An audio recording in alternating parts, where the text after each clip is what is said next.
Hello everyone. Well, thank you for joining us here to the second section of the panel discussion. So in this section, we will have 4 speakers from Budapest, Guangzhou, Melbourne, and Cologne to share about their research and curatorial practices. We would like to highlight the new ideas, strategies, and the working approach that these practitioners in the art field are exploring. So we will see either from historical or practical perspective how they actively cope with the present uncertainties and to create alternative future vision for the future. First, we will have David Fahey from Budapest. Let me give a short introduction about him. David Fahey is the director of Central European Research Institute for Art History and curator of 20th century and contemporary art at the Museum of Fine Arts in Budapest.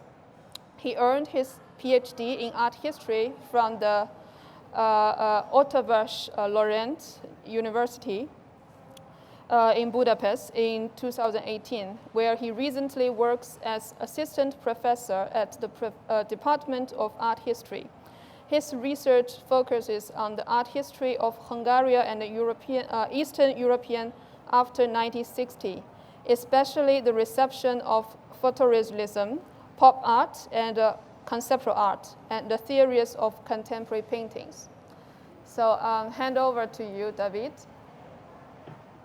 Thank you very much. It's a great pleasure to be here, at least virtually.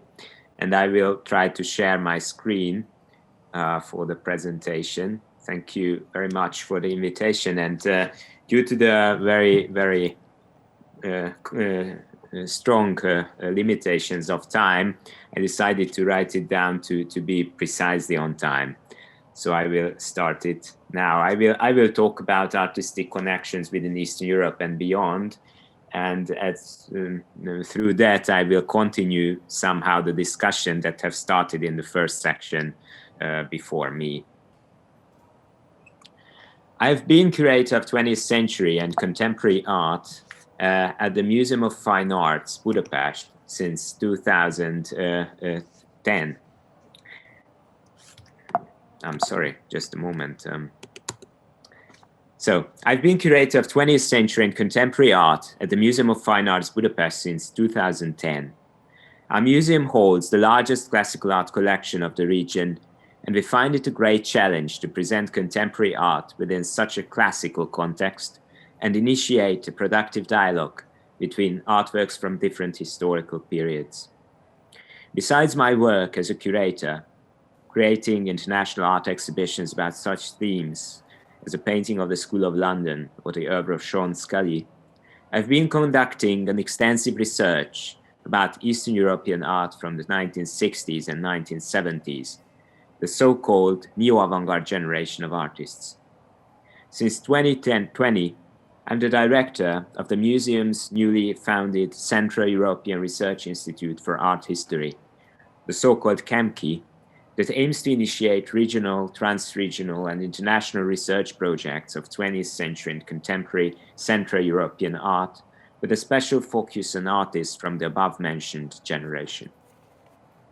In the last years, I published extensively on the Eastern European reception of pop art, using cultural transfer as a theoretical tool to understand the relationships between the centers and semi-peripheric regions and the artistic dialogues that crossed cultural and political boundaries. The results of this research was published in the catalogue of the groundbreaking exhibition project, International Pop, organized by Walker Art Center in 2015 and created by Darcy Alexander and Bartholomew Ryan, and later in the volume Art in Transfer in the Era of Pop, edited by Annika Oerner. In these essays, I try to interpret pop-related phenomena in the region as instances of cultural translation that rethink the stylistic tools of pop art within a generally different political context and give a productive answer to the officially supported notions of socialist realism. Besides this project, I researched many outstanding oeuvres of the neo-avant-garde generation that have been rediscovered worldwide in the last years. I did a retrospective exhibition of Imre Bock, a prominent figure of hard-edge geometric abstraction, a member of this generation, and created several exhibitions and wrote a PhD dissertation on the work of László Lakner, a key figure of this generation. The international rediscovery of these artists are well reflected in the recent publications in which I've been included. The book Promote, Tolerate, Ban by Getty Publications, edited by Isotta Poggi and Kristina Cuevas-Wolf, or Doublespeak and Beyond by Thames and Hudson, edited by Edith Sasvári, Sándor Hornyik, and Hedvig Turai. Dora Maurer's retrospective at Tate Modern, created by Juliet Bingham, can be seen as a culmination of this generation's international rediscovery. I published several essays about Dora Maurer's art in the last years, one in Tate's catalogue. A recent exhibition project, Abstract Hungary, curated by Sandro Drosl and Áron Fenyvesi, is a great example of a cross-generational dialogue between contemporary Hungarian artists. My contribution to this volume aimed to facilitate further cross-generational dialogues.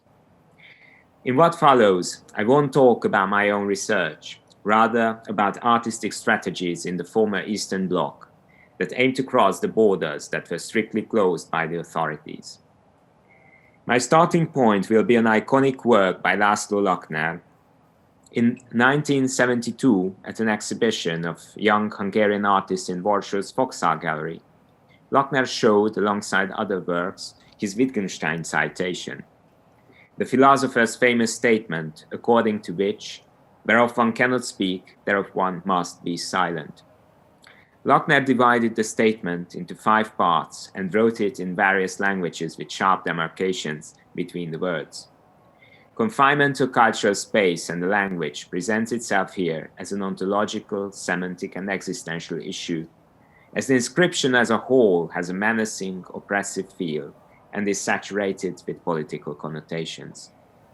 One could also mention the text by Croatian artist Mladen Stilinovic from 2 decades later, after the fall of the Iron Curtain, which has a tone of institutional critique, claiming that an artist who cannot speak English is no artist. In the 1970s, conceptual art was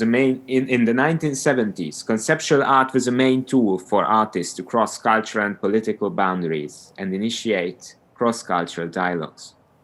Conceptual artworks could be easily sent in an envelope, and thus they were great tools to establish connections in times when traveling was strongly controlled and restricted. Strategies and cases of networking within the Eastern Bloc were carefully researched by Clara Kemp-Welsh in her groundbreaking book, Networking the Bloc.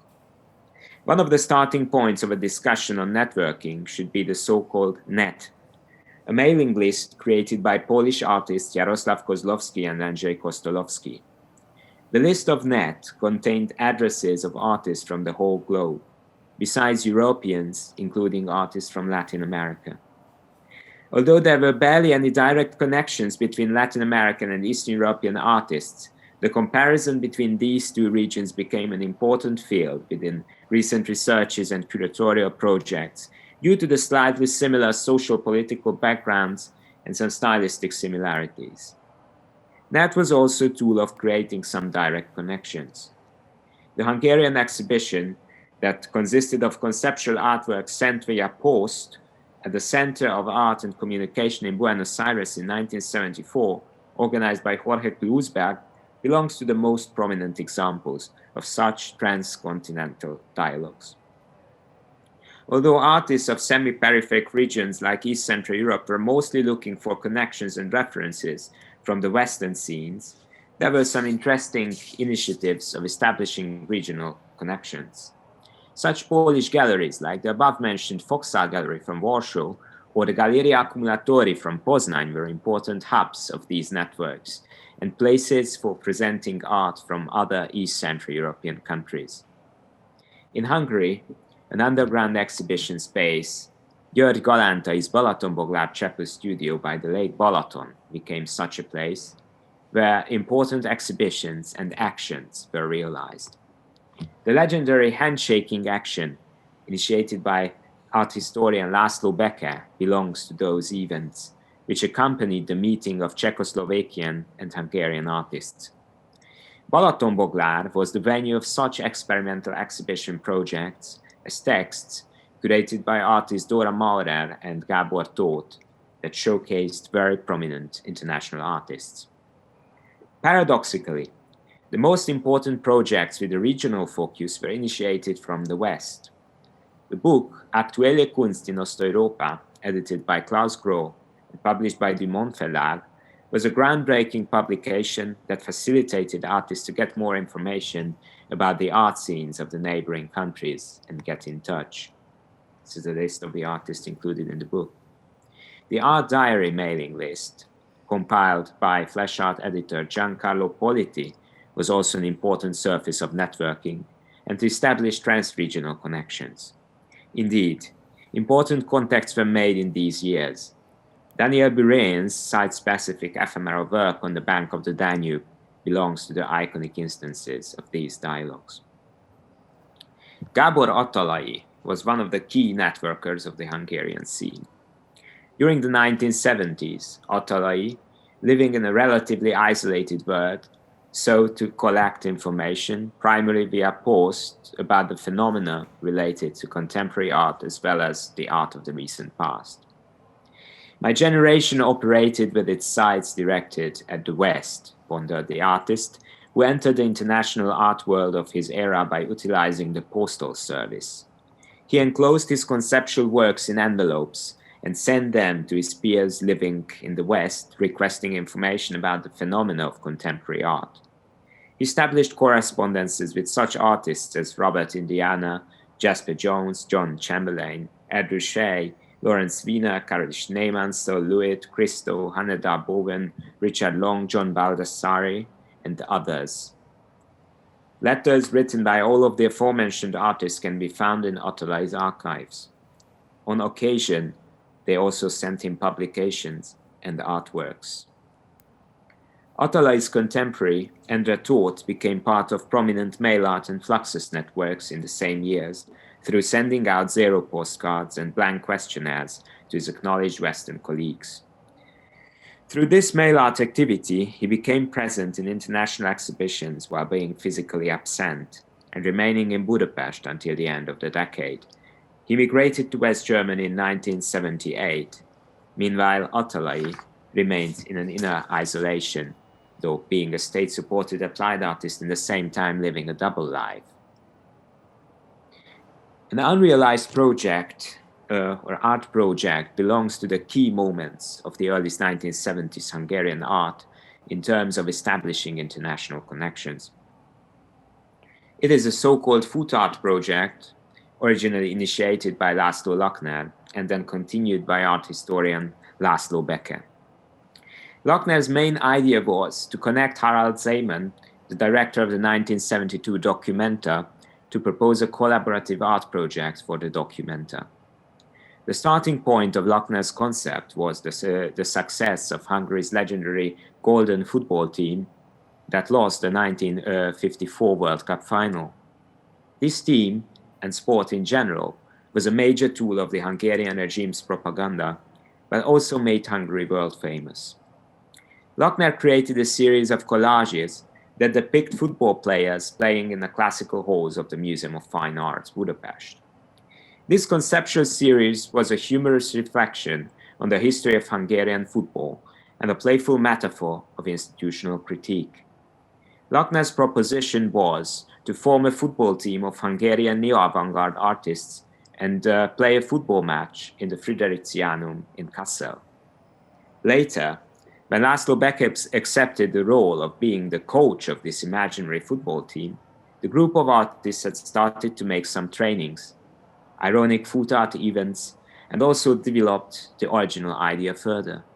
They proposed to play matches against an all-stars team of international artists and the German national team of artists. The list of both teams were compiled according to Willy Bongart's Kunstkompass.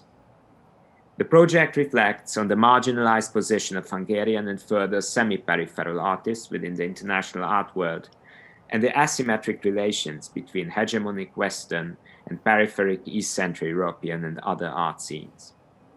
The food art as a conceptually oriented imaginary fluxus event can be understood as a playful, humorous critique of the institutional system and international power relations. Sadly, the project was never realized due to political and personal reasons. It was rediscovered in the early 2010s when Laszlo Lackner got back his proposal from the Documenta archive. The work, now in the collection of Budapest Ludwig Museum, is a symbolic instance of strategies for establishing international connections with the aims of increasing the visibility of small and provincial art scenes.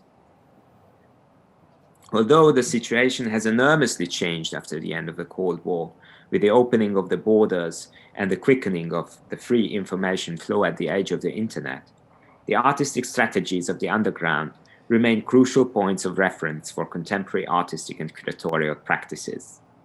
Just to name some examples, the initiator of Balatonboglár Chapel Studio, artist György Galántai, founded Artpool, an active archive of experimental arts of the late 1970s. In the 2010s, Artpool became part of the official institutional system as a department of the Museum of Fine Arts Budapest. From 2020, Artpool is part of Central European Research Institute for Art History, the institute I am leading, and keeps alive the spirit of the creative, curatorial, and archival approaches from its own underground times. Another important artist curator and teacher, Dora Maurer, became the founder and president of OSAS, Open Art Society, a society for contemporary concrete and experimental artists that organizes international art exhibitions in the halls of Budapest Vasarely Museum and expands the international network of the local art scene. And last but not least, one of the most important curatorial initiatives of Hungary's recent past, the Off-Biennale Budapest, led by Hajnalka Somogyi, is strongly inspired by many attributes of the former underground scene. The Biennale is financed only by non-governmental funding as a critique of the recent institutional system. It represents a new model of the highly criticized Biennale format through rethinking many artistic and curatorial strategies of the former underground scene. Last year, Off-Biennale was invited to take part as a curatorial partner of the next Documenta in Kassel, to be opened in 2022. After many decades, finally, the team of Off-Biennale has fulfilled the long-term dream of the Hungarian new avant-garde. Thank you very much. Thank you very much, David, for your great presentation. Then let's welcome the second speaker, Nikita Intian-Tsai from Guangzhou. Nikita lives and works in Guangzhou, where she is currently chief curator at Guangdong Times Museum.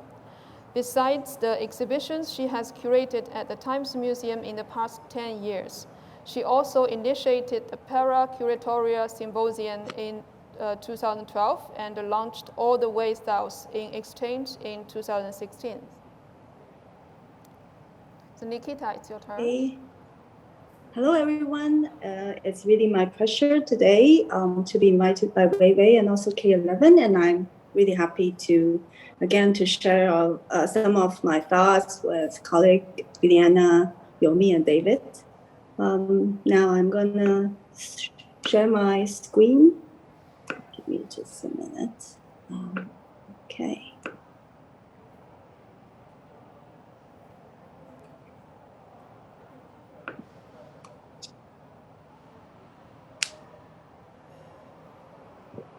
Hi, yes. Can everybody see my first page now?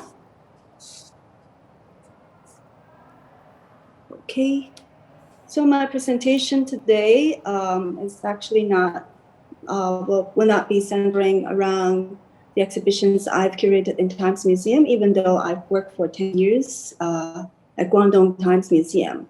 So I will try to talk about how we move from Great Leap Forward. That was the conceptual idea proposed by Dutch architect Rem Koolhaas to leap forward to a constellation of self-done imaginations and processes.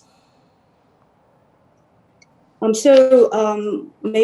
the audience today are not necessarily familiar with the history of Times Museum, but the conceptual beginning of the museum could be traced back to a 700 pages publication released by OMA and Ramkuhas in 1996, which was about the outcome of a study carried out by a group of students at the Harvard Design School. So the title of this book is called Great Leap Forward, and the publication contributed to an eclectic understanding of non-West urban life at the backdrop of neoliberalism and optimism of globalization in the 1990s. In order to do this, it constructs a series of notions in a glossary. And most of the notions are either ironical or speculative. So one of these notions is called Great Leap Forward. So it's the conversion of rice paddies and villages into postmodern villas and office towers. And so this was the architectural concept proposed by Oma and Ramkuhas, which was an intervention into the everyday space of a typical 18-floor residential building in most of the developed regions in China. And this was an image taken in 2008 prior to my started to work as curator of Times Museum. And from across the museum building, you may still see vegetable fields that was rent out for a household of immigrant farmers from poorer provinces and regions of China. And the whole family live on this vegetable fields. And at the far end of the photo, you can see Times Museum's venue and building on top of the 18-floor residential building. So when I started to work in Times Museum, this very unique locale of the museum and its context always remind me, what should we think about as an institution? Should we think about it as a fixed identification with the Po River Delta? Or should we think of where are we standing and where do we speak from? So this is a very recent image of the landscape that looked out from Times Museum's office, in which the vegetable films in the previous image had been completely erased.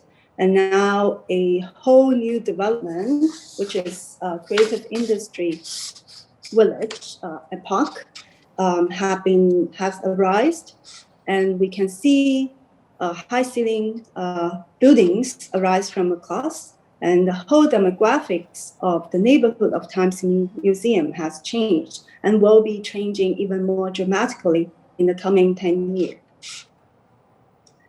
And in response to the fractured and polarized post-pandemic realities, we have decided to restructure and decentralize exhibitions and immerse the curatorial with the brokerage of public knowledge and social topics, and to engage in rerouting the geo-infosphere that might create cross-community network of collaborations and understandings.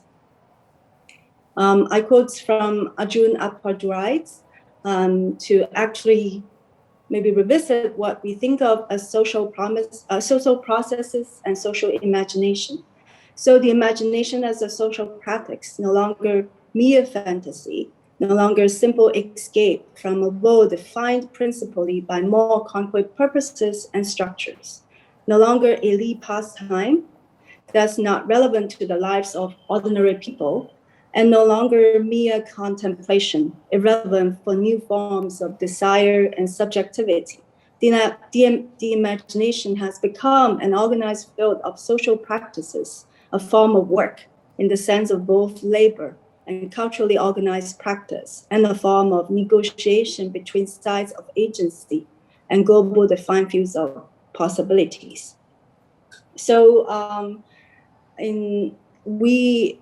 Times Museum and also myself initiated All the Way South as an exchange. At the beginning, it was a residency project that aimed at inviting artists from the South to take a 1 month to 3 month residency in Guangzhou, because Guangzhou was one of the oldest ports of the Asian Maritime Silk Road, and the Pearl River Delta is still one of the biggest manufacturing and trade center of China. And we are embedded within the rich network between Southern China and the south of the world. Yet connectivities among Southern cultures and regions remain tenuous and underrepresented in mainstream media and state narratives. So All the Way South has become an exchange network of research, residency, commission, but also knowledge. It is a timely response to the diverse processes of Southernization and the historical resonances between Southern China and the south of the world. We collaborate with cultural makers and institutions to create new geographical trajectories around diasporic memories and experiences, and bridge artists' observations of our trans-regional society with the archival and academic systems. We also prioritize initiatives that unfold over time and across disciplines and provide funding and resources for the ones that might be marginalized by the market. This was one work and commission resulted from our 2017 residency in collaboration with Biliana, with a 13-minute film by French artist Marie Wagnier.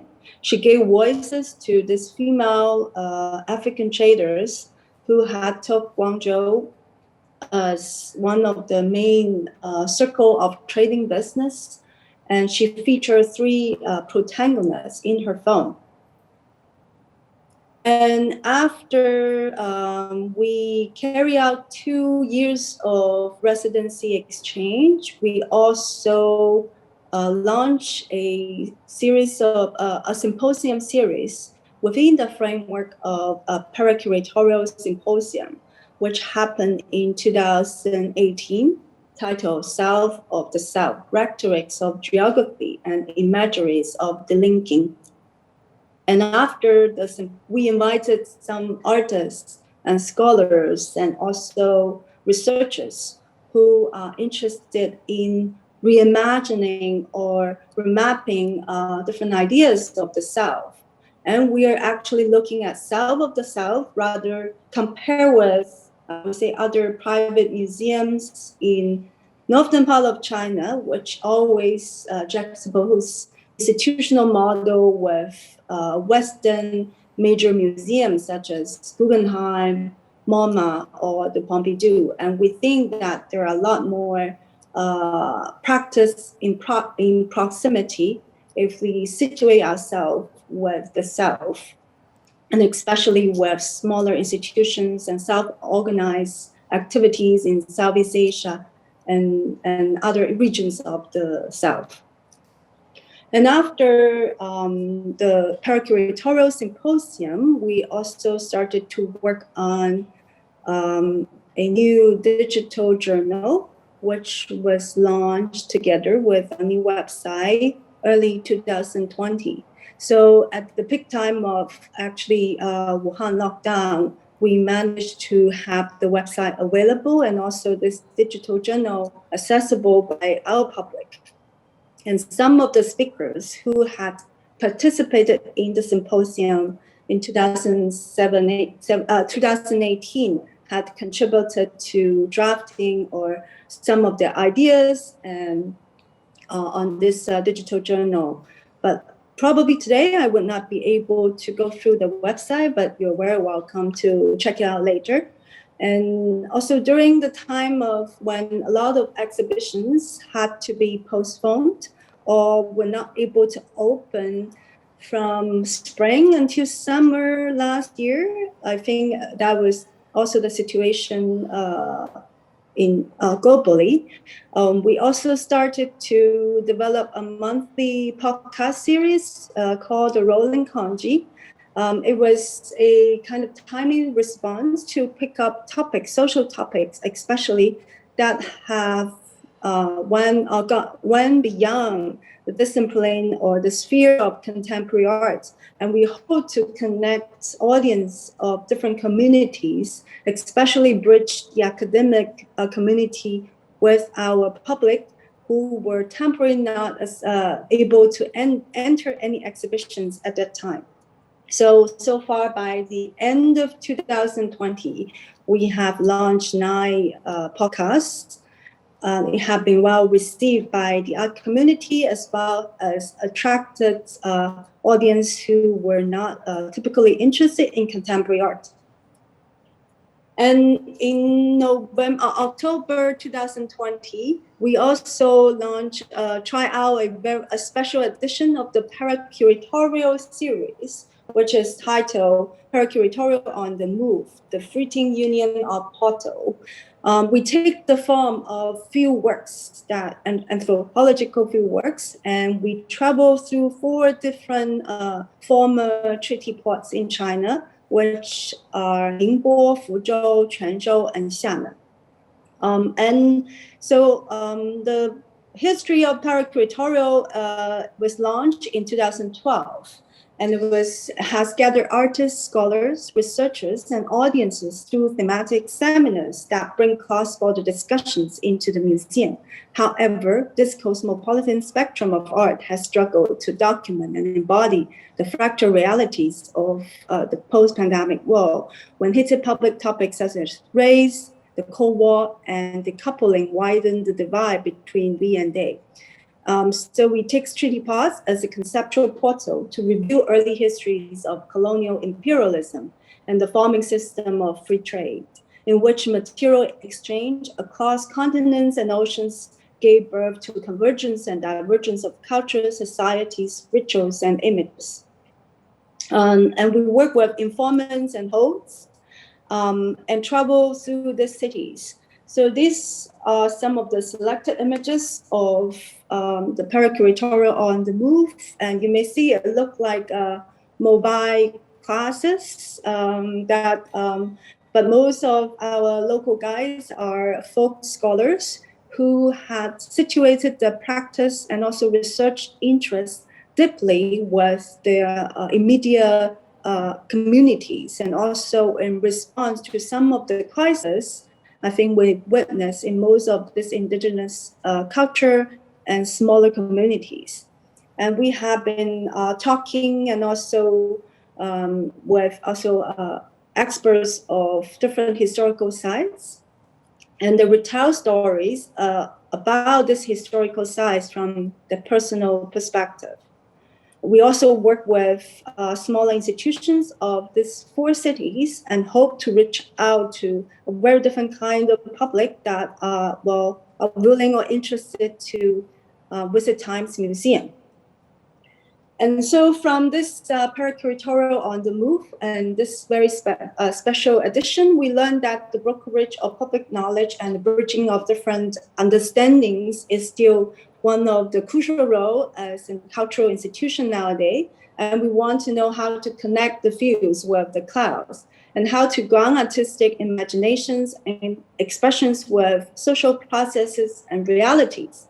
And how do we foster friendships and intimacies in time of pandemic, and to see each other and to be seen. And we also want to develop new forms of exchange and collaboration. So after this different kind of experiments, I would say dated back to 2017 until last year, we also recently launched the Maritime Porto Residency as a collaboration between All the Way South and All You Go Rolls Under Your Feet Towards the New Future, which is, I think Liliana will talk about this right after me. And in order to foster a knowledge field that intervenes with the conundrum of globalization and to pursue connectivity across oceans and borders. Maritime Photo Residency is announced to bridge many understandings of the South that only overlap partially with the geographical South. It intends to engage histories and realities emerges from long lines of maritime mapping and entanglement. And we are looking for artists, researchers, and cultural practitioners living in the southern port cities and regions, and to work remotely and digitally to explore alternative maritime historiographies and cartographies from various locales. We encourage mediatized readings, articulations, and documentations that sing the abstracted mode of globalization into different forms of embodiment. And this is not actually a temporary reaction to the obstacle of global mobility and travel, but a long-time commitment to facilitating undisciplined practice and decentralized network in relation to the epistemologies of self. So I think in conclusion, if we are to imagine the different kinds of future, maybe as cultural institution and also from a foreign institution that center around contemporary art and exhibition making, we have tried to decentralize exhibitions. So before, we usually have different formats like seminars, symposium, publication, either in digital or printed version, commissions and research, and residency and exchange.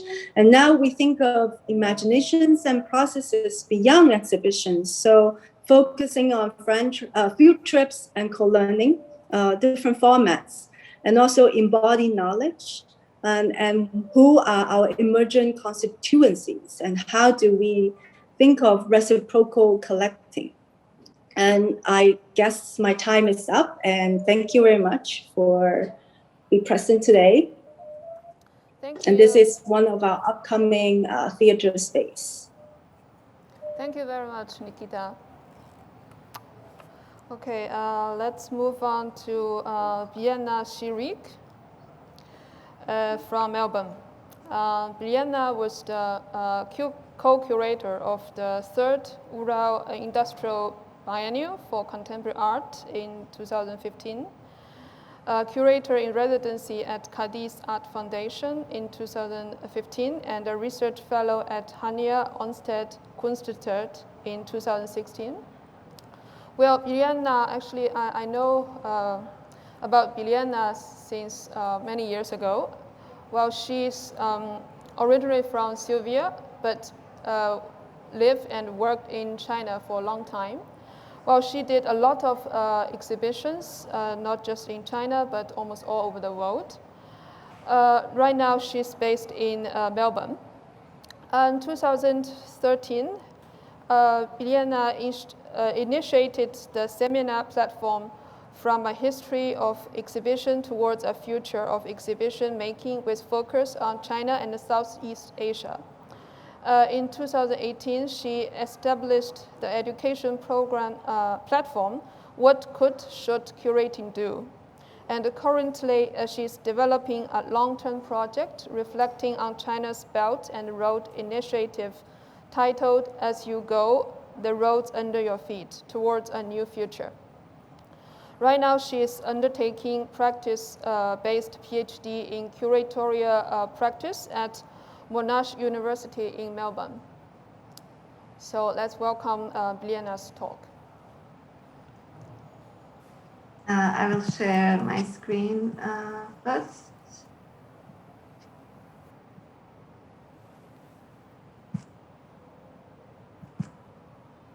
Can you see this? Yes? Yes. Thank you, One Way, for kind invitation and very nice, intimate introduction. And I'd like to thank to K11 Foundation and Nikita for kind of sliding into my presentation with the As You Go project, but just reflecting on David's presentation was nice to hear about Off Biennial as an ending, because almost 2 years ago, I have invited Heinalka to present at the Times Museum. So I think this panel kind of brings a lot of interwave connections. Before I start, I would like to acknowledge traditional custodians of the land, where I'm now in Melbourne in Glen Iris, the land of Bunburung and Urunjari people, and pay my respect to their elders past, present, and emerging. Being here on this land and learning about indigenizing practices, I have learned importance of positioning myself, or as Sarah Ahmed says, the importance to articulate how do you arrive at the work that you do. And before I'll tell you about the project that Nikita briefly talked about, As You Go, the roads under your feet towards a new future, I will try to position myself. I'm of Serbian, Macedonian background. I was born in Germany, but I have grown up in Yugoslavia with my grandparents. My place of birth explains that my parents went for a better future in the West as guest biders or guest workers to become part of the privileged white in Europe. I went into opposite direction further east, not really understanding what would that mean. In the year of 2000, I went to China, and China gave me so much. My curatorial work has been deeply informed by artist-organized exhibitions in Shanghai that I encountered at that time, and I have published a book trying to archive that experience. At that time, in early 2000s, exhibitions and events were underground. That very soon changed into a matured art system largely driven by private capital and deeply informed by Euro-American perception of art and infrastructure. As more spaces and museums emerged, I felt there is a less space for experimentation, knowledge production, and my work. Above described working condition made me question more often what is international that I want to produce and how that very international is produced, what tools I use and where to start from. The project that I will introduce you is an attempt to practice curatorial that nurtures relational space within the project, that sabotage colonial system that connect us, their thought, power, and modes of acting. This space should serve to humans and us subhumans to be equally present and participate in conceptual space where our disasters are theorized and responses formulated. When writing about, and here I propose idea of curating as a walking with. When writing about walking, Canadian geographer Juanita Sandberg separates this into two steps. The first step I attempted above through positioning to locate my body knowledge in relation to existing paths that I know and I walk. Sandberg defines second step as walking with. Walking with means reciprocal respect to autonomy and independence of organization involved in the struggle. In other words, respect for multiplicity of life worlds. Step 2 then involves learning to learn about multiplicity.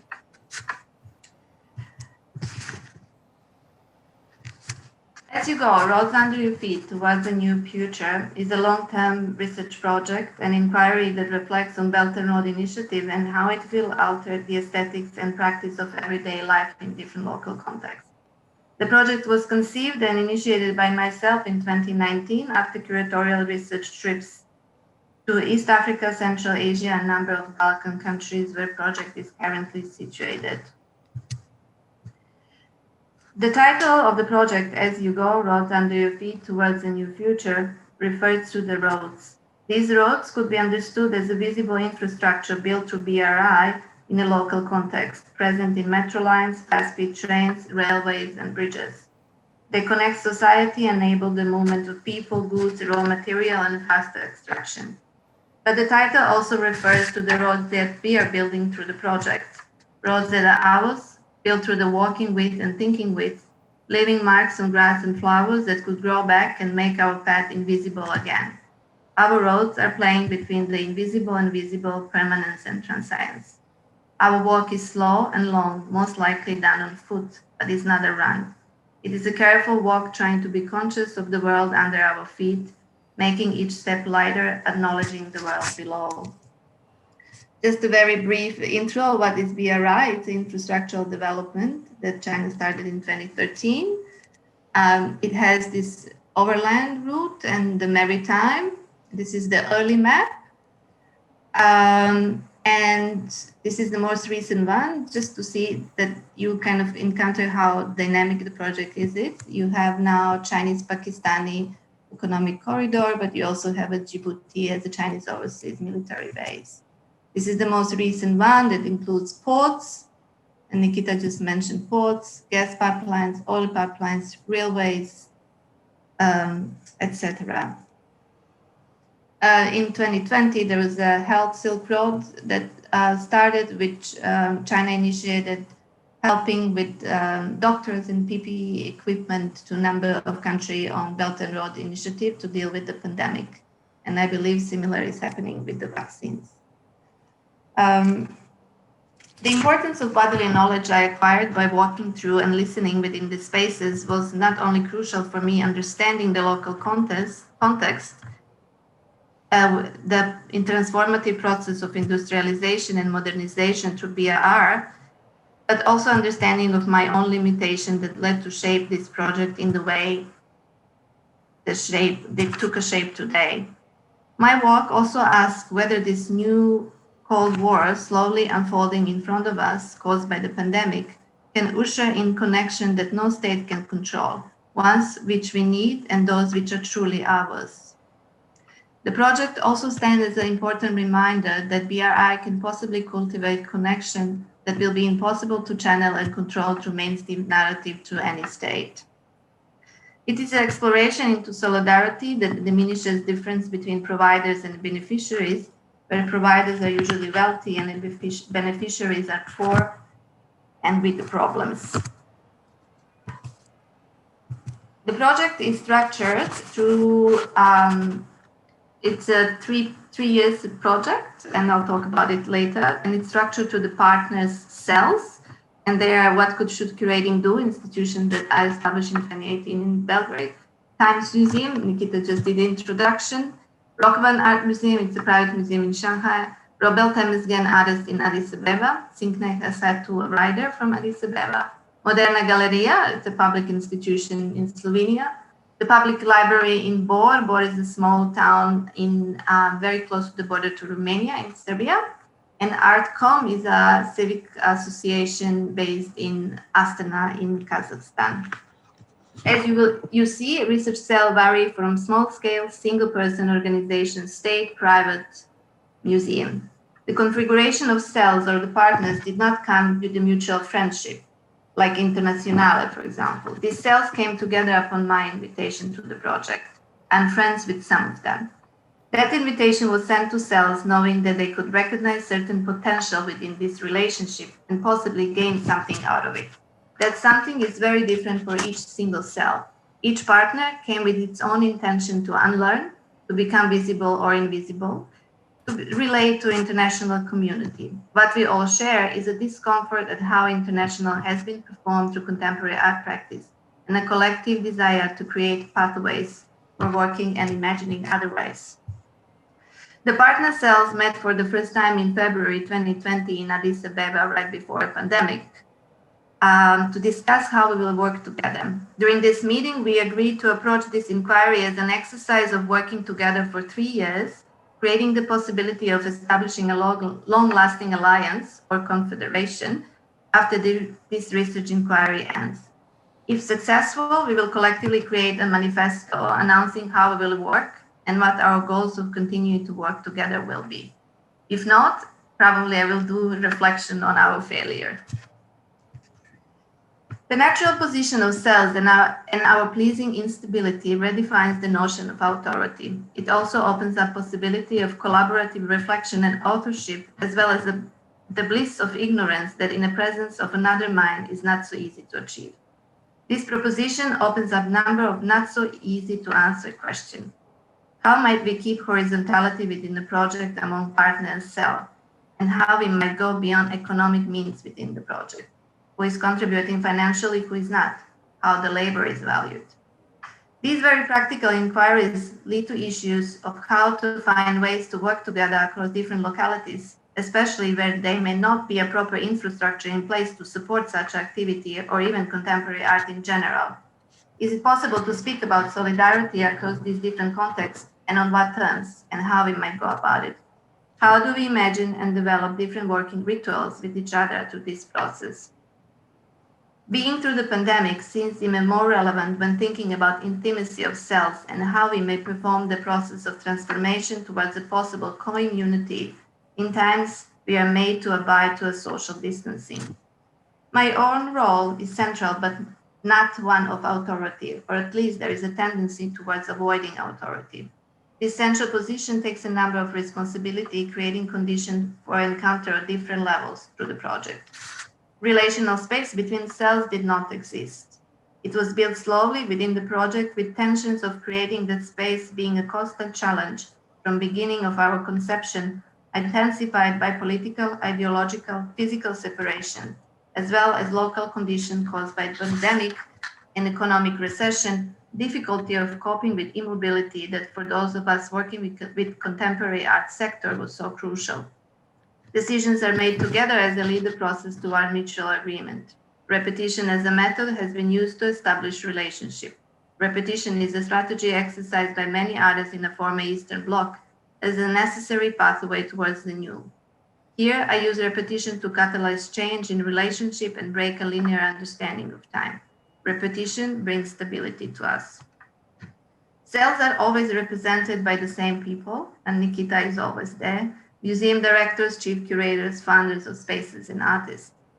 As partner cells, among those who have a stable internet connection, and not all of us do, we meet every 2 weeks. We needed the time to acknowledge that basic functionality is not the same for everyone, and to negotiate how to create a space within a project to embrace this unevenness and not recognize it as a deficit. Creating and nurturing the relational space for 1 year directed partner cells to respect the knowledge they may not have had access to recognize this and build trust in other partner cells in the way they talk about it, to acknowledge their own urgencies as well as the knowledge situated within different cells that are still not part of our individual knowledge structure. This is the point where spatial condition for multiplicity slowly emerges. Since April 2020, due to pandemic, we have employed the strategy Dig Where You Stand, and we have been working with 15 researchers across Kazakhstan, Uzbekistan, Ethiopia, Serbia, Slovenia, and China. The research inquiry has been developed trying to listen local urgencies and learn from them. The researchers communicate very actively with local cells, myself, and from time to time enter collective partner cells meeting. I'm also finding channels where researchers can exchange between themselves on a regular basis. In struggling to make them visible during this short presentation from each research cluster, I have presented one image that tries to take you to that very space where research happens, but also acknowledge their importance throughout the presentation. Throughout the last year, we have experienced civil and political rest in most of the localities. Researchers falling ill due to COVID-19 and recovering, as well as recent civil war in Ethiopia that escalated in November 2020 and dislocated around 20,000 civilians. Most recently, Director of Moderna Galerias, Zdenka Badovinas, has lost her position. This project stretches out our emotions and our endurance is challenged on a daily basis. Yet we continue to walk together. Research continues silently, acknowledging the importance of being together, walking with in times of separation. And just one more time to acknowledge the researchers. We are just slowly ending the first stage of the research, and we work with a number of people across different fields. And we will have a symposium together, organized together with Moderna Galleria between March 22nd to March 31st, presenting that research that was mostly invisible, except field notes that were kept to continue to be published in our online journal. After the symposium, the project will enter the second stage. And I would just like to take you briefly on how we work together and certain key aspects. Horizontality, intimacy, and opacity, and interdependence. The horizontality is manifested through economic structure of the project, which I consider my own curatorial responsibility. Economy is basic condition for project to happen, and through proposing radical transparency when speaking about its economic means, the cell practice horizontality. And I mentioned a bit on horizontality before.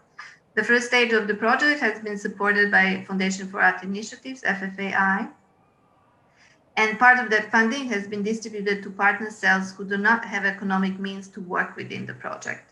Additional funding has been provided by the partner cells who are able to provide financial support to individual researchers across different local contexts.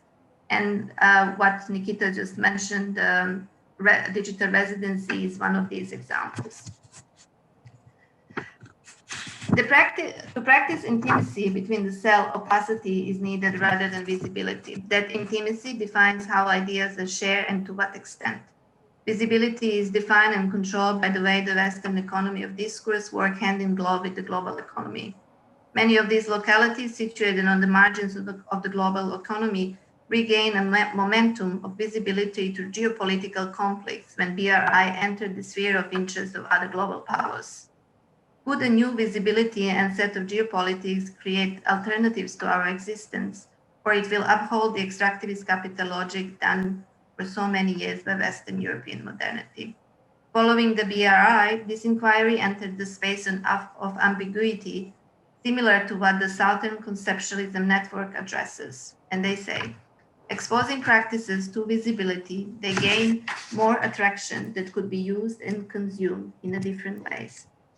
Edouard Glissant discusses the right to opacity as the right to resist being transparent by the gaze that constructs the other as an object. For Glissant, the right to opacity is not being available to be understood according to the Western logic. His opaque is not obscure, is that which cannot be reduced. An opaque position for most of the partner cells seems to be an important position to take, especially given our present moment. Our opaque position relates to the size of the cells who are small and invisible, but are diligently working and transforming. Giving the right to opacity and right to visibility as an active choice through the project creates the delay in expectation to be visible, and subsequently how that visibility is performed. That how is a tool for transformation. And I will skip. Our interdependence and importance of moving beyond dualism has become more than evident since the pandemic began. Here, interdependence not only encompasses that between humans, but also includes non-human actors, animals, plants, land, and water. Zdenka Badovinec, a partner cell of projects as a representative of Moderna Galleria and a regular participant on our every 2 weeks meeting, says, we need modes of working and instituting rooted in that very interdependence that is based on international solidarity. The idea of the shared world can be built only on a different kind of internationalism, which includes international solidarity, by which I mean it respects the need of individual groups and localities, and the right to survival and to equal participation in the global exchange of ideas and goods. The right to participate in the creation of commons. The commons mean not only shared natural resources, but also shared social conditions for widespread participation in the formation of the world we share. She proposes the space where notion of care is being performed that goes beyond curating the object and exhibition, and transforms into a care that creates conditions that allow new relationships to emerge. Thank you very much.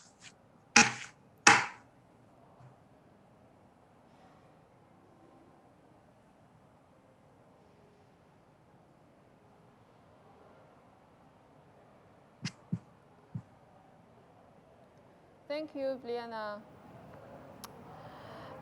Last but not least, we have Yumi from Cologne. Dr. Yumi is a curator, researcher, and a lecturer at Academy of Media Arts Cologne. Her long-term research and curatorial projects span between the two extremes of the ancient and the futuristic. She works with the Silk Road as a figuration for deep time, deep space, nomadic imageries, and old and new networks technologies. Under this rubric, she has curated programs at Asian Culture Center in Gwangju in South Korea, Ulaanbaatar International Media Art Festivals in Mongolia, and a lot of exhibitions and projects. And right now, she is one of the curators of the 13th Shanghai Biennial this year. It's hand to you, Yumi. Thank you. Thank you, Wei Wei, and to K11 for the organization. It's lovely to see so many of my colleagues here. I feel this is a conversation that we are having in between ourselves anyway, and we've been afforded the chance to actually make it public, which is great. And I think you have already mentioned a lot of the concepts that are extremely important. Imagination as a social practice, networks that emerge in all of your presentations, mapping, and the paracuratorial as a method. I think these are all great concepts and methodologies to think with.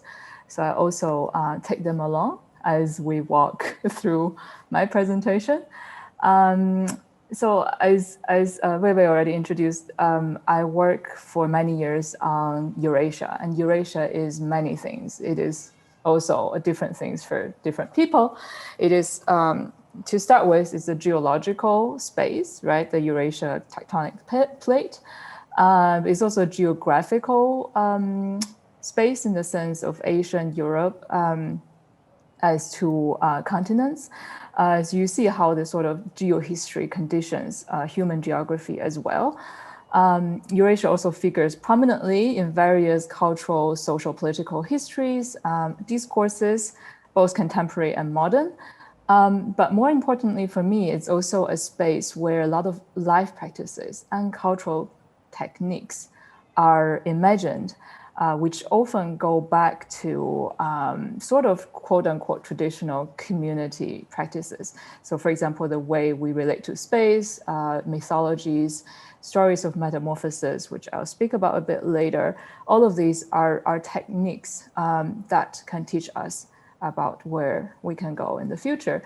So all of this go into artistic practices, but also art organizational practices and curatorial practices. My own approach in all of this is a little bit taking the metaphor of geology, right? So in geology, you have different layers morphing into each other. So here we have layers from different time epochs. We have layers from real and imagined places of conceptual terrains. So all of that kind of bleed and fold and morph into each other so that at any moment you can find what you can find is not a single kind of discrete entity, rather the cutting across of this multiplicity. So my own approach is a transformative one, is looking at Eurasia as a never-ending transgressions and mutations. So what I'll share today, to be true to this geological approach, is to not situate that or my own practice or the practice of the people I work with in a linear fashion, but rather to show you snapshots and sometimes musings on Eurasia, right? So I'll draw from projects over the years. Many of them are undertaken together with the dear colleague Bina Choi from Casco Art Institute from Utrecht, a project that we've been working on since 2017-18, called Unmapping Eurasia. I also draw on findings from the field research and also artworks that inspire us. So now I'll start sharing my screen. So to start, let's have a view of the different versions of Eurasia and understandings of Eurasia, right? So we're looking at a space, a geocultural space of Eurasia that comes up in Eurasianism, which is a concept in Russia, which really started in the 1920s already, that looks at different geocultures that are in themselves opaque and each having unique characters and should develop according to the theorists. that should develop its own path to modernity, right? So it's opposing this hegemonic cultural canon of the European modernization, which then claims basically another kind of supranational entity and a geoculture that is, in this case, Russia, Eurasia, but they also identified other geocultures. Now, we will see that what was cultural relativism in the 20s and what was actually conceived as a semi-emancipatory project has landed in the discourse of right-wing Eurasianism today, which is headed by Russian political strategist Alexander Dugin, which essentially fashions an anti-American, yet in effect neo-imperial Russian political movement. We will see, okay, this is Dugin, who has been actually invited to speak with various Chinese intellectuals. Another moment that is in a way not dissimilar is the Japanese empire, which used Pan-Asianism as a theoretical justification of its expansion and colonization of Southeast Asia, East Asia, right? And that colonization project actually went hand in hand with the theoretical decolonization of this place, of these parts of Asia from its European colonial overlords. Now, we saw in the earlier image actually that as with many colonial enterprises, such imperialism actually started with infrastructural projects. So here, quite a striking finding of a map issued by the South Manchurian Railway Company is actually the railway connection all the way from Japan via Korea to Berlin, right? So that's another of this sort of Eurasian connections that aspirations, let's say, that were out there. So of course, the Japanese ultimately end up building at the pinnacle of their power, the Great East Asian Co-Prosperity Circle, which encompassed all the spaces that you see on the map.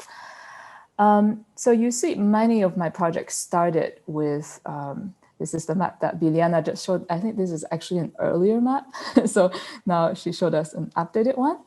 So you see many of my projects start with mapping. In order to precisely unmap, so maps that inform our conception of certain identity, of nationhood, of also conceptual differences. But then the question is also, how do we challenge these maps and how do we transgress them? One of the projects that kind of issue from this line of thinking is a project called One Northeast at Zaria Center for Contemporary Art in Vladivostok, that looks at Northeast Asia, precisely this sort of geopolitical dialogue that we have today, torn between the great nations of Russia, China, Japan, and Korea, the two Koreas. And with that project, we looked at how the historical borders of Northeast Asia were constructed, but also how conceptual borders were construed in order to transgress them through looking at shamanic connections and looking at ways of life practices like fermentation, which is a practice that's widely practiced in that parts of the world. I think everything above a certain latitude. Yeah, so as such, I think you will see a transformation from the geopolitical into something that we would like to call geopoetics. A few historical maps. This is really just to show the sort of divide between Asia and Europe.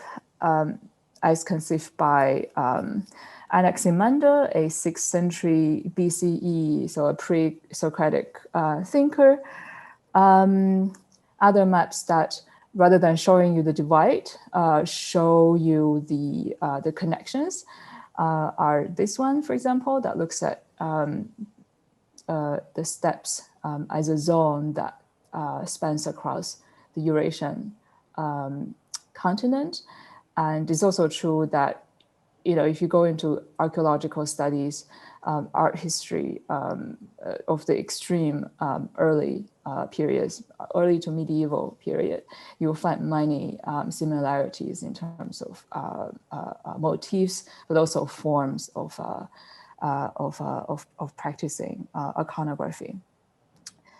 Now, we also have maps like this. This is a medieval trade network, which in a way shows you pre-modern globalization, but at the same time is also problematic because nobody at the time, at least, had such an imagination of the world, right? And nobody, save for very, very few privileged people like Marco Polo or a few war prisoners from various polities, actually got to travel a great part of this network. So I think there's a general problematic of spatializing of our tendency to create this sort of bird's eye view over a space, which really comes from the modern time, and if you like, the late 20th century kind of globalization movement, right? So the way that we render real spaces into schematic lines and notes and to connect them, we seem to have such a fetish with that. And instead, that is to be contrasted with the perspective from below, which is really about embodiment, which is about encountering disparities and contingencies, which is where we actually transgress borders, both real and conceptual. So we're looking at how people actually traveled back then. I'm showing you Bronze era petroglyphs that you can find in the Altai Mountains today. And this is one of the artifacts that I as I said earlier, travel in form through quite a large geographical space. You see similar motifs all the way from the farthest of Far East to Eastern Europe, right? We're also interested in how artists imagine such traveling. So on the screen, you have conversation, rather cryptic one, between Namjoon Paik and Yusuf Boyce. Both are, of course, artistic canons, but I think their collaboration and their conversations around Eurasia actually have been much less regarded. Now, Paik and Boyce were talking about rabbits in the steppes in Mongolia and how fast they travel. And Paik and Boyce, each of them imagined their own relation to Eurasia. So Paik was speaking about the steppes as a prehistoric information highway. And Boyce, of course, imagined himself very much, I think, fabulation maybe, as being saved by the Crimean Tatars.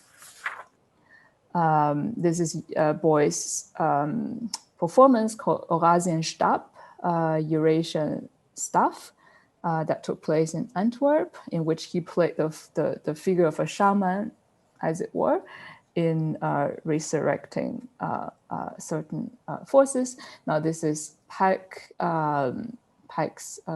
Crimean Tatar installation at the German pavilion in 1991 or 92.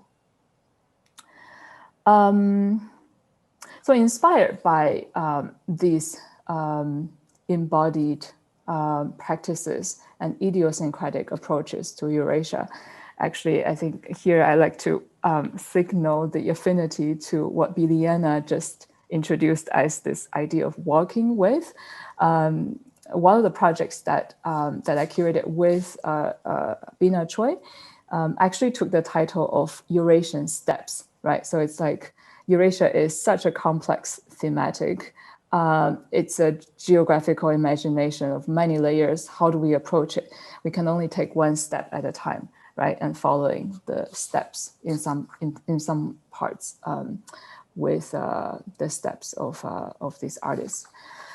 So what comes out of that trajectory of work, looking at Eurasia through embodiment, is a study program that we had hosted called Unmapping Eurasia at the Dutch Art Institute, which ran for a year. And at the end of the year, we actually precisely came upon that conclusion that Eurasia is nowhere to be found, but it is embodied by what our students ultimately proposed, Eurasian Underground Library, right? So each student became a librarian to this underground library and can enact stories, myths, histories, but also present-day politics of Eurasia at the time of activation. So one thing that they came up with, which is extremely poetic, is the method of navel gazing, which is looking or feeling with your body, and by concentrating actually on the navel part of your body, and thinking again with Eurasia, this continent as a body, and locating its kind of navel, which is if you look at geographically, will be Central Asia, right? So we're looking at Central Asia as the belly of Eurasia. And we found places and myths such as the Chinese-speaking audience would know this quite well. The figure of Hundun as this Hundun translates into chaos. So it's this figure that actually represents a kind of pre-rational thinking, and by boring 7 holes into the body of Hundun, he actually dies. So we're looking a little bit at Eurasia as this sort of entity. We're also looking at Central Asia, where there are places like Semipalatinsk, which is where in the Soviet time they piloted the nuclear program. So literally you're drilling into the body of the continent right there. So all of this come together as myths, as stories in this moment of collective activation. You see an instance here. This was last year at the Monoculture Conference hosted by Muka and Van Abbe in Brussels. So you see people are invited into this space where they're seated on this hexagonal mats, which of course carry many meanings. As nomads always travel with very few belongings, you always have carpets that you can wrap your belongings around, and then that you can transport very easily, but you can also sit on and you can use it as a shelter if needed. So we created these mats, which then interestingly can be transformed into a game of the tug of war. So I'm shouting out to David, because I think you also showed an image of tug of war. We played it slightly differently. We played a decentralized tug of war, multi-party tug of war, where it's really about kind of this very fine feeling of being part of a larger body, because if one person fails or goes out of balance, the whole thing fails. So all the stories were told in those moments when we played in this meta-stable moments of the tug of war. Other strands that also interest me greatly, which I don't think I'll go into that much, are metamorphosis stories. For one, here it's relevant, of course, as a post-anthropocentric perspective, right? So by resurrecting a lot of these narratives, we can prepare ourselves for maybe the era of the post-Anthropocene era to come. That's one way that this is relevant, but also it shows the mythical connections across Eurasia. So again, you see many of similar motifs coming up here. Here is a modernist painting by an artist in where is it? Magdan, so that's northeast Russia, whereby you see the figure of the whale and the deer. The whale comes up in the south tip of South Korea in the form of petroglyphs. The whale also comes up in actually Zhuangzi's Xiaoyaoyou. So the very first part of Zhuangzi actually goes into speaking about the fish, which as some scholars testify are actually the whale.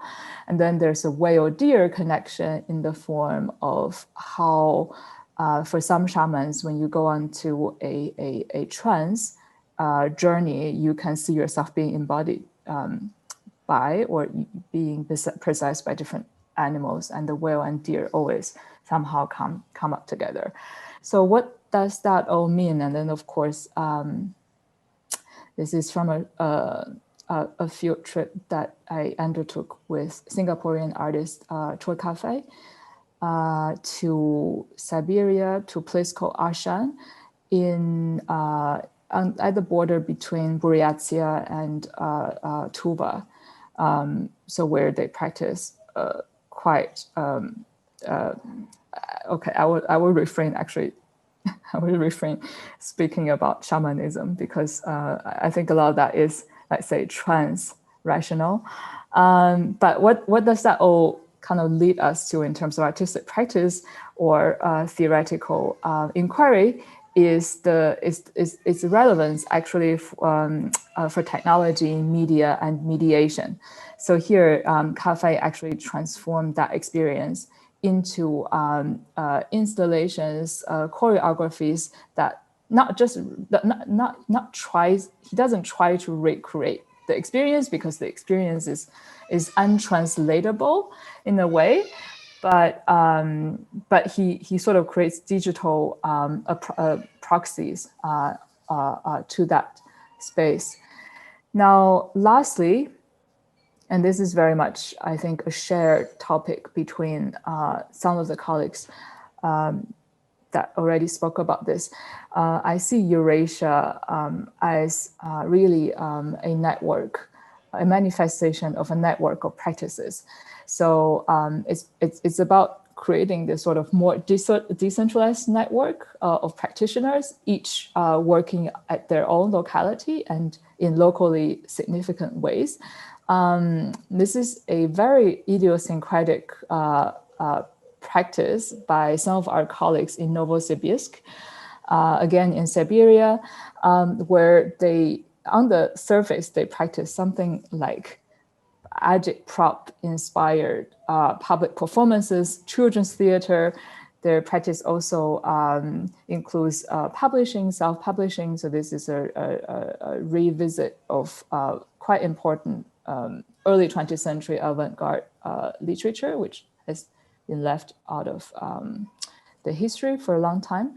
And when we convene, we actually go on trips again, as Nikita and Biliana already showed. I think this is our trip to the Altai Mountains, where we investigate the geohistory. So all of that is locally significant in terms of the experience is not translatable. In a way, it also takes the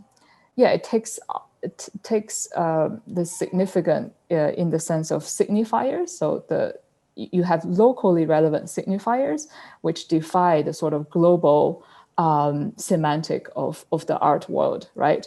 So to come back to the map and the problematic of the map that I spoke about earlier, you don't have this sort of bird's eye view of a very on the surface multicultural, but ultimately quite generic and schematic kind of global art world, but you only have this more local, locally significant manifestations. So the question is, of course, how do we sustain such networks? How can we channel resources to these parts of the world instead of always trying to aggregate them and showcase them and display them in the Global Art Center?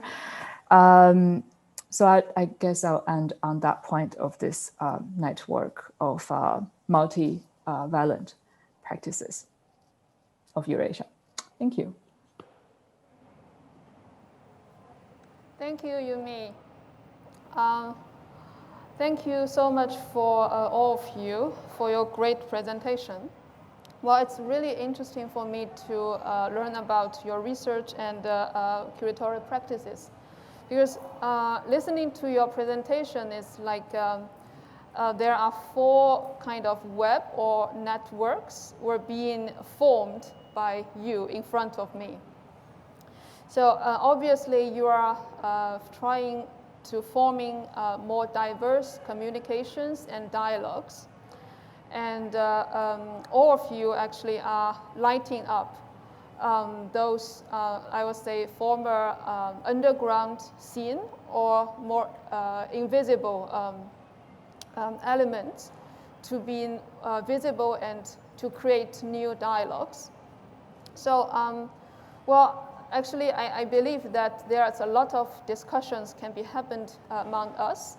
Unfortunately, because of the limited time, I would just give you 2 questions, and I look forward to your answers.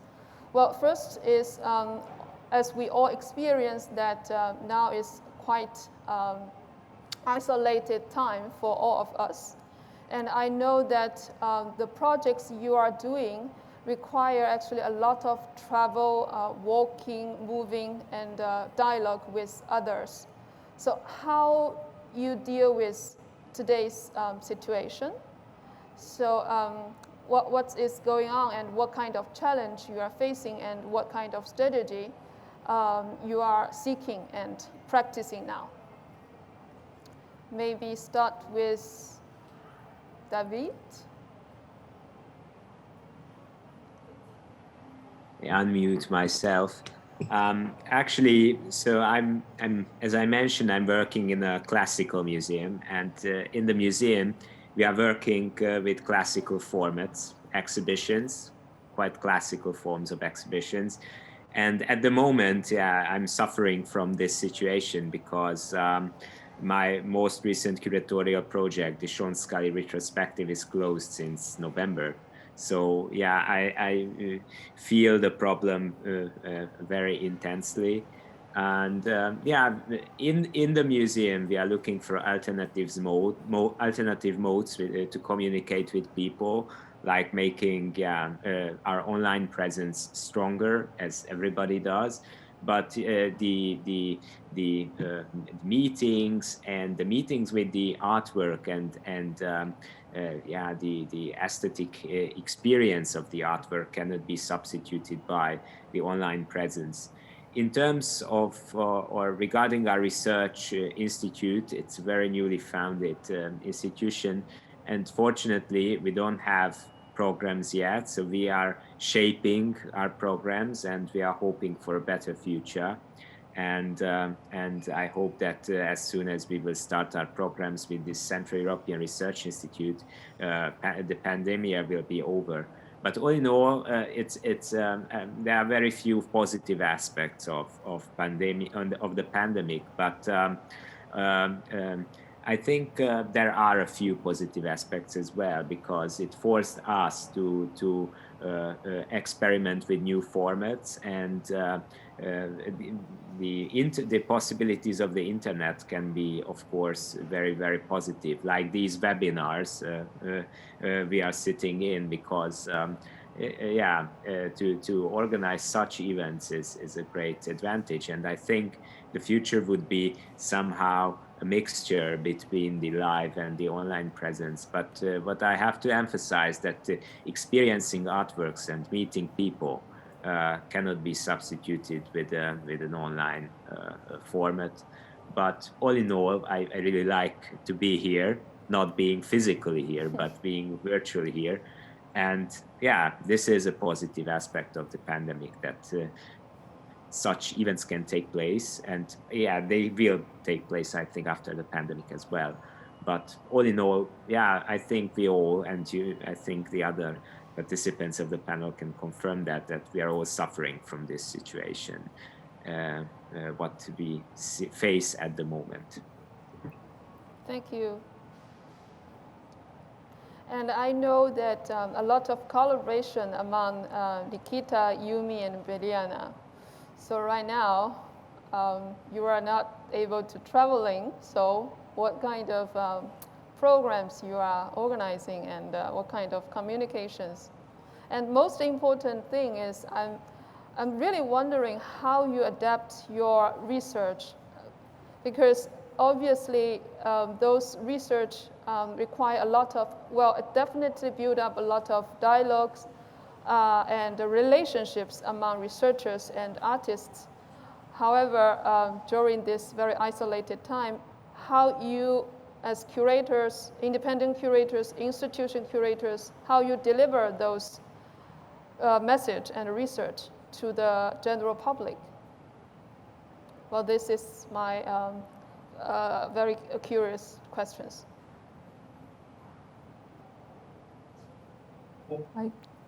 Who wants to start? Nikita, you want to start? Maybe I will just respond briefly. I think also for the first question, I think the challenges are definitely there. And I completely agreed with David that it's impossible to compensate the loss of, especially, human relations, like for when you think of also when Yomi mentioned about mapping, it's not abstraction of mapping, it's also mapping in situ, and thinking about also looking, going through different streets in different regions and cities and countries. So I think as institutional practitioner, the main challenges are, okay, so contemporary art in China, in context of China, it's usually a little bit far from people's everyday life. So when our public is so cut off from the outside world, and also China is promoting something what we call involution, 内卷, and also how do we connect the world from afar with what is happening around? So by that, we kind of strategically, we have to decentralize exhibitions, but we are not giving up on the format, especially the temporal-spatial format of exhibition, because that's how knowledge can be embodied in a sense, not just people reading news from our different kind of laptops or phones. And other ways of communication, I think it's email, Zoom, also recently Clubhouse have become very popular in China, but it's a very different form of communication, I have to admit, because it's a lot more improvisational and also almost a lot more intimate compared with our formal panel or discussion on Zoom. That means, I think, people, and there are a lot of interesting rooms with topics that I've never been able to communicate with peers or friends or people I don't know. So I guess people really need to connect, but Zoom is not the only solution. So I hope we can find some other formats rather than official email communications or Zoom conferences. And we are searching for that kind of connections. Thank you. Maybe to connect to that, I feel it's not a dichotomy, this sort of internationalist approach or having the sort of international perspective in mind, and having a locally situated practice, right? So what we're trying to do these days is to enable both. So it has to be international, based on international affinity, solidarity, and common interests. But then at the same time, because you cannot travel, and probably that's good for the time being and for the planet and for a lot of other reasons. But at the same time, the practice that you do, the research you do, will be locally situated. So I think that as a not an either or, but a both and is actually something that kind of came up during this time of the pandemic lockdowns. And then a word on the online communication or online communities. I completely agree with you, Nikita, on all of this.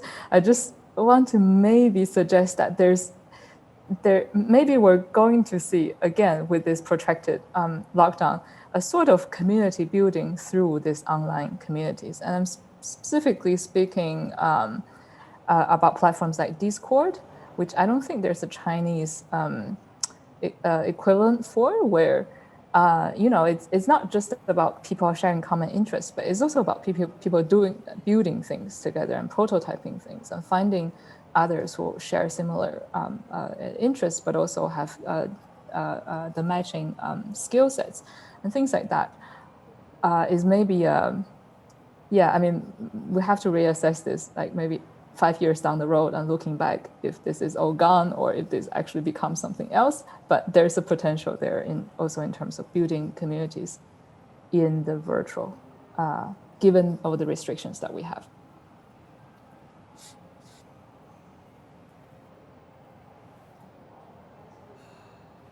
Thank you. Juliana, is there any from you? I just hope that if a pandemic ends in a few years, that whenever we have to take a trip, we should reconsider it very carefully, because I'm just hoping that we will not go back to business as usual. And I think that's a very kind of important thing that I'm thinking a lot about, problems of our modes of working. I think in terms of the projects that I just introduced, Maria Lind once said the importance of dig where you stand. And I think we kind of try to do that. Through the project to enable local research and to listen local urgencies that are not part of our knowledge structures, and allow time and to basically to learn to deep listen, I think is very important. In terms of the internet, I think we are all of us here speaking out of our very privileged position of being able to be in lockdown or to lock ourselves in our houses and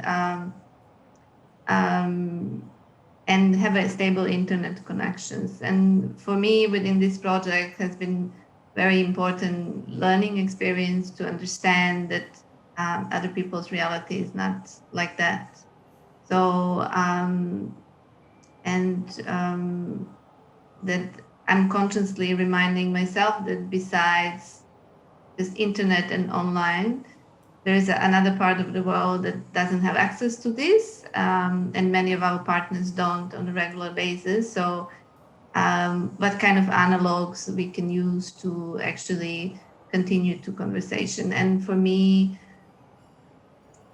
certain avant-garde practices of artists that maybe David was telling about, using this analog has been very important point to think about how to include our peers within the conversation, not taking their status as a deficit within the project. So, and we are now working on an online symposium, of course, but we are also thinking how that will be translated analog, so it's accessible. So it's accessible to the colleagues that might not have a stable internet connection. I think it's I myself as a curator, I've been thinking a lot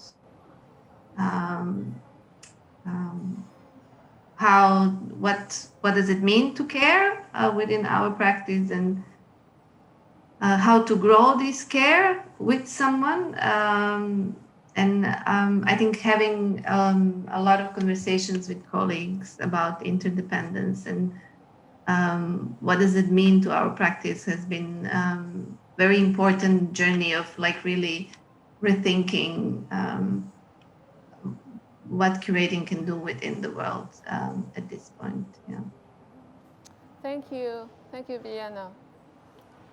Thank you all. Since we are running out of time, we have to close the discussion. It's really nice to catch up with all of you, and I hope we can see each other soon physically. So thank you, and please take care and keep in touch. Thank you very much. Bye-bye. Thank you very much. Thank you. Take care. Thank